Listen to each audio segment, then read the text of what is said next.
सभी को कॉन्ग्रेचुलेशंस, क्योंकि दीपावली एक अमूर्त सांस्कृतिक विरासत की सूची में आ चुकी है। भारत की तरफ से वैसे ही पहले से कुंभ मेला, योग, वैदिक मंत्रोच्चारण, ये सब शामिल थे। अब फाइनली दीपावली भी इसका भाग बन चुकी है। ये यूनेस्को की अमूर्त सांस्कृतिक विरासत की सूची में आने के बाद भारत के सांस्कृतिक वर्चस्व को दर्शाती है। इसी के बारे में चर्चा करते हैं। बहुत कुछ जानना है हमको, छोटा रहेगा ये वीडियो क्योंकि इसमें मेजरली फैक्ट्स हैं। ठीक है, तो सबसे पहले कुछ बेसिक चीजें। अमूर्त सांस्कृतिक विरासत यूनेस्को द्वारा लाया गया था। यूनेस्को का अमूर्त सांस्कृतिक विरासत, सबसे पहले ये विरासत की सूची 2003 के कन्वेंशन के बाद से आई। भारत ने इस पर 2005 से हस्ताक्षर किया, 5 में हस्ताक्षर किया और कार्यकारी ये हुई है 2006 के साथ।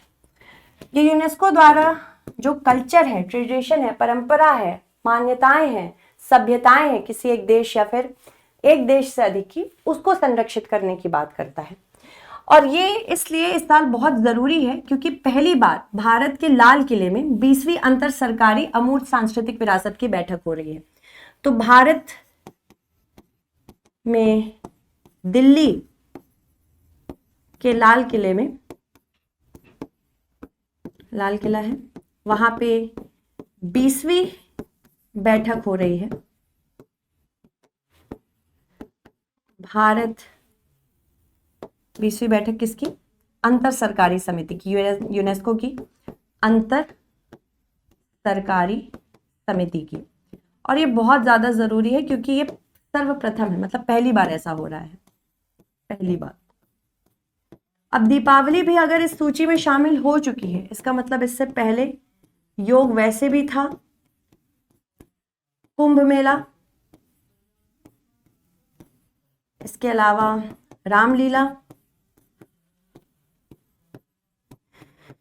गरबा, वैदिक मंत्रोच्चारण आदि। ठीक है, तो इसीलिए ये हमारे लिए महत्वपूर्ण है। पहली बार जब भी कोई चीज होती है हमारे लिए महत्वपूर्ण होती है। आज आप देख भी रहे होंगे कि दिल्ली बहुत सुंदर सजी भी होगी। दिल्ली के सजने के बारे में यही हम जानते हैं कि आज शामिल हो गई है, ऐसी कल्पना थी कि शामिल हो जाएगी। तिथियां ये 8 से 13 दिसंबर के मध्य चल रही हैं और कई देश इसमें शामिल हैं। माना जा रहा है कि 79 देशों ने 67 सभ्यताओं और मान्यताओं को इस सूची में लिस्ट होने के लिए नामांकन किया था। इसके अलावा अगर हम बात करें तो मुख्यमंत्री रेखा गुप्ता दिल्ली को एक जीवित सभ्यता कहती हैं, जिसमें इंद्रप्रस्थ से लेके आधुनिक समय में राजधानी रही।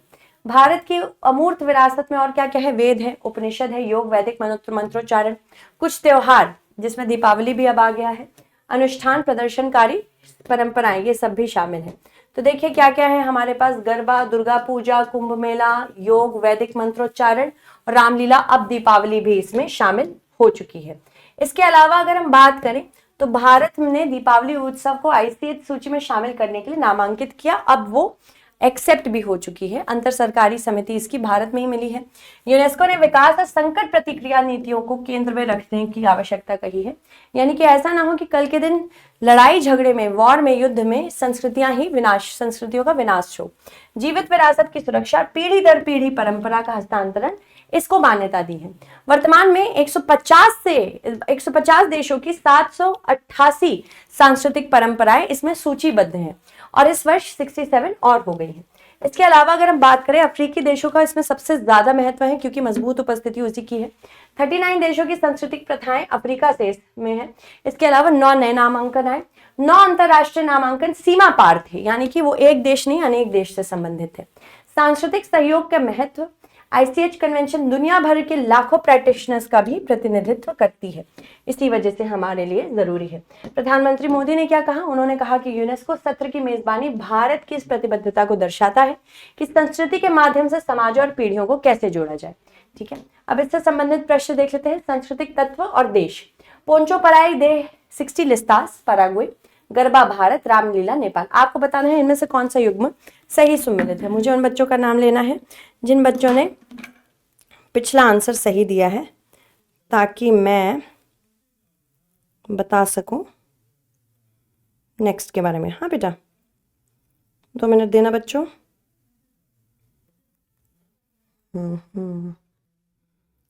ठीक है, तो अगर हम बात करें किसे किसे सही आंसर दिया था या किसने आंसर दिया था, अल्पेश, कथावाचक श्री, जो भी बच्चा नाम है पूरा नहीं ले पा रही हूँ, Alam, Tanuja, Prince, Arvind, Anchal, Pradeep, N Kushwaha, Ravi, Sapna, Gaurav. Thank you so much guys. चलिए, तो नेक्स्ट मिलते हैं अगले क्लास में अगले इंपॉर्टेंट टॉपिक के साथ। तब तक के लिए thank you so much. Bye bye and take care. Bye bye and take care.